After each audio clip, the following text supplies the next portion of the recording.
Il n'y a pas de botte secrète. Vous savez, la première chose, c'est qu'il faut un discours de vérité. Discours de vérité des gouvernants à l'endroit de la jeunesse, mais aussi savoir écouter le discours de vérité des jeunes et les attentes des jeunes. Vous savez, on ne peut pas régler la question de l'emploi en une journée, en un an ou en 5 ans. Ce n'est pas vrai. C'est une question extrêmement sérieuse. L'État doit faire beaucoup d'efforts pour la partie traitement social du chômage. Mais il y a des solutions qui sont des solutions structurelles sur le moyen terme et sur le long terme.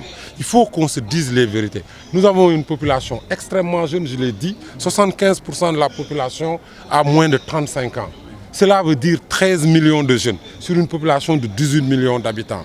Quand vous avez cette population-là, il vous faut mettre davantage de moyens dans l'éducation, davantage de moyens dans la formation, dans l'insertion, mais aussi dans l'éducation à la citoyenneté. Mais il faut aussi que les gouvernants donnent le bon exemple à travers leur attitude, à travers l'image qu'ils renvoient à la jeunesse. Il nous faut une société plus juste, plus solidaire, et que les jeunes se rendent compte que ceux qui les gouvernent les écoutent et ceux qui les gouvernent sont à la tâche au quotidien pour leur apporter des solutions. Ça, c'est extrêmement important. Maintenant, il faut, pour régler la question, renforcer davantage l'allocation des ressources, mais évidemment avoir des managers de qualité, des gens sérieux qui s'occupent des questions de jeunesse et d'emploi, parce que c'est des questions sérieuses, c'est des questions de développement, ce ne sont pas des questions politiques ou politiciennes. Il faut aussi un message pédagogique à l'endroit de la jeunesse. Vous avez partout, dans tous les pays, nous avons eu la chance d'étudier ici et d'étudier en Europe. Vous avez en Europe, à partir de 18 ans, un jeune américain ou un jeune français se prend lui-même en charge.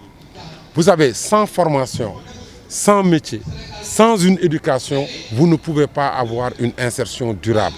Mais il faut aussi qu'on arrive à ce que les jeunes soient décomplexés. Il n'y a pas de sot métier. Vous savez, vous allez en France, le plombier, il est mieux payé que le fonctionnaire. Vous allez en France, le maçon, il est mieux payé que le fonctionnaire. Je pense qu'il nous faut une valorisation des métiers. Il faut développer ces métiers-là, les corps de métier, leur donner leur stature et leur dignité pour que celui qui vit avec son métier ou celui qui est dans le bureau puisse vivre décemment.